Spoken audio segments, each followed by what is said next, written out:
Welcome to movies and aspects. இன்னைக்கு என்ன படத்தை பத்தி பார்க்க போறோம்னா கட்டா குஸ்தி 2 அப்படின்ற ஃபிலிம் தான். இது வந்து விஷ்ணு விஷால், ஐஸ்வர்யா லட்சுமி எல்லாம் நடிச்ச ரிலீஸ் ஆயிருக்கு. செல்ல ஐயா டைரக்ட் பண்ணியிருக்காரு. ஃபர்ஸ்ட் பார்ட் டைரக்ட் பண்ண அதே டைரக்டர் தான். அண்ட் நம்ம தமிழ் சினிமாவில் ஹீரோஸ்க்கு எப்பெல்லாம் அவங்களோட படங்கள் முந்தின படங்கள் ஒன்று ரெண்டு சரியா போகலையோ அப்போ அவங்க கையில் எடுக்கக்கூடிய ஆயுதம் வந்து அவங்களோட நல்லா ஓடின படத்தோட ஃபர்ஸ்ட் பார்ட்டு செகண்ட் பார்ட் எடுக்கிறது தான். இது வந்து ரீசெண்டாக நிறைய பேர் யூஸ் பண்ணிட்டு இருக்காங்க. சந்தானம் வந்து எப்பெல்லாம் சரியா படம் ஓடலையும் உடனே தில்லுக்கு துட்டு தூக்கின்னு வந்துடுவாரு. அண்ட் அருள்நிதி அவர் படம் எப்போ சரியா போகலையோ அப்போ டிமாண்டி காலி எடுத்துட்டு வந்துடுவாங்க. அண்ட் லாரன்ஸ், சுந்தர் சி இந்த மாதிரி நிறைய பேர் அவங்களோட படங்கள் வேற எதுவும் சரியா போகலாம் டக்குன்னு அரண்மனை காஞ்சனாவெல்லாம் எடுப்பாங்க.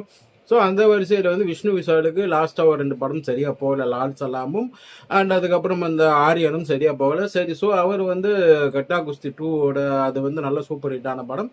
ஸோ அது செகண்ட் பார்ட் எடுக்கலான்னு அவரும் இந்த கோதால குதிச்சிட்டாரு. அண்ட் இந்த படத்தோட கதையை பற்றி சொல்லணும்னா ஃபர்ஸ்ட் பார்ட்டில் வந்து அந்த கதை எங்கே முடியுமோ அவங்க வந்து கிளைமேக்ஸில் வந்து ப்ரெக்னென்ட் ஆகி முடிஞ்சிடும். ஸோ அதுக்கப்புறம் அப்படியே கண்டினியூஷன் மாதிரி ஆரம்பிக்குது.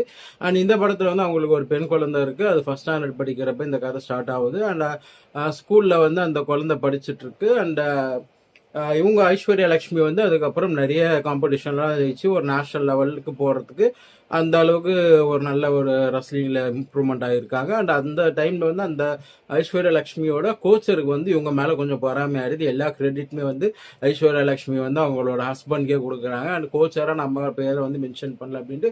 ஸோ அவங்களை எப்படியாச்சும் வரப்போகிற நேஷனல்ஸில் தோக்கடிக்கணும்னு நினச்சி அதுக்கு வந்து இவருக்கு சில சதியெல்லாம் பண்ணுறாரு.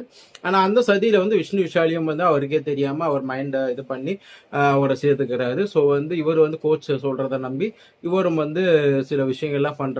அதனால வந்து ஐஸ்வர்யா லட்சுமி வந்து நேஷனல்ஸில் தோற்று போகிறாங்க. அண்ட் அதுக்கு வந்து இவங்க விஷ்ணு விஷால் தான் காரணம் அப்படின்றது தெரிஞ்ச உடனே இவர் வேணும்னே நம்ம வந்து இந்த மாதிரி ரெஸ்லிங்கில் இம்ப்ரூவ் ஆகிறது பிடிக்காம இப்படி பண்ணுறாருன்னு திரும்ப சண்டை போட்டுட்டு கோச்சிட்டு அவங்க அப்பா வீட்டுக்கு போயிடுறாங்க. அண்ட் இதுக்கு இடையில வந்து அந்த பொண்ணுக்குமே வந்து ஐஸ்வர்யாவோட பொண்ணுக்குமே வந்து ரெஸ்லிங் தான் பண்ணணும்னு சொல்லி அவங்களையுமே வந்து எழுப்பி டார்ச்சர் பண்ணுறாங்க.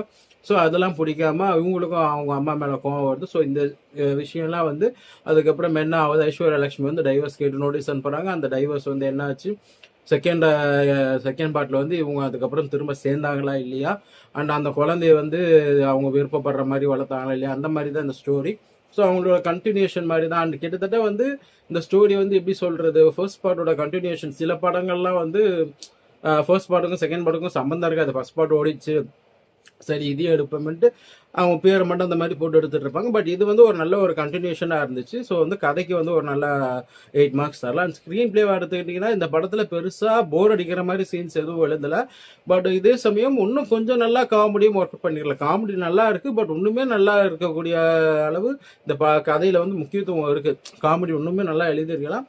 சில காமெடி வந்து ஆனால் நல்லா ஒர்க் அவுட் ஆகிருக்கு. ஸோ ஸ்க்ரீன் பிளே டீசெண்டாக இருக்குது, எங்கேயும் பெருசாக போர் அடிக்கல. அண்ட் அதே சமயம் வந்து கொஞ்சம் லென்த்தாக போகிற மாதிரி இருக்கும். இன்னும் ஒரு 10 மினிட்ஸ் கட் பண்ணி தான் இன்னும் நல்லா இருந்திருக்கும். ஸோ ஸ்க்ரீன் பிளேக்கு 7 மார்க்ஸ். அண்ட் லீட் ஆக்டிங் வந்து இந்த படத்தில் விஷ்ணு விஷால் நல்லா பண்ணியிருந்தாலும் அவங்களே தூக்கி சாப்பிட்ற மாதிரி தான் ஐஸ்வர்யா லட்சுமி பண்ணியிருக்காங்க. அவங்களோட ஆக்டிங் தான் வந்து இந்த படத்தை தாங்கி நிற்கிற ஒரு பெரிய மெயின் பில்லர்னே சொல்லலாம். அண்ட் கருணா சார் வந்து இந்த படத்தில் வந்து அவரோட டைமிங் காமெடிஸ் ரொம்ப நல்லா இருக்கு.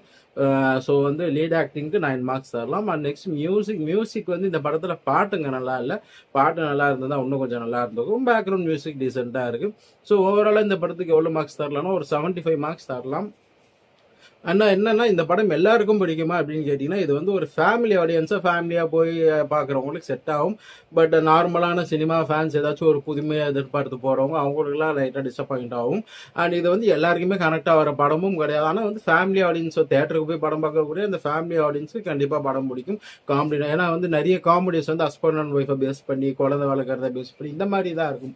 ஸோ அப்படி இருக்கிறப்ப வந்து அது இந்த யங்ஸ்டர்ஸ்க்கு கனெக்ட் ஆகிறது கஷ்டம். பட் வந்து எல்லா ஃபேமிலி ஆடியன்ஸ்க்கும் அது நல்லா கனெக்ட் ஆகி தியேட்டர்ல சிரிச்சாங்க. சம்டைம்ஸ் வந்து இந்த யங்ஸ்டர்ஸ் கல்யாணம் பக்கமே போகாத யங்ஸ்டர்ஸ்க்குலாம் வந்து அந்த காமெடிஸ்லாம் ஒர்க் அவுட் ஆகாமல் எரிச்சல் வேணா ஏற்படுத்தும். பட் ஓவராலாக வந்து இந்த படம் ஃபேமிலி ஆடியன்ஸ் காப்பாற்றிடுவாங்க. ஃபேமிலி ஆடியன்ஸ் தியேட்டரில் போய் பார்க்க ஒரு நல்ல ஒரு கதை அம்சம் உள்ள ஒரு கமர்ஷியல் படம்னே சொல்லலாம். டான்ஸு, பாட்டு, ஃபைட்டுன்னு எல்லாமே நல்லா இருக்கு, டீசெண்டாக இருக்கு. ஸோ கண்டிப்பாக வந்து இந்த படத்தை வந்து ஒரு ஃபேமிலியாக தியேட்டரில் போய் பார்க்குறவங்க கண்டிப்பாக பாருங்க. அண்ட் எனக்கு ஏதாச்சும் புதுசாக வேணும், வித்தியாசமான படம் தான் நான் பார்ப்பேன் அப்படின்றவங்க கொஞ்சம் இந்த படத்தெல்லாம் வந்து தள்ளி இருக்கிறது நல்லது. தேங்க்ஸ். உங்களை நெக்ஸ்ட்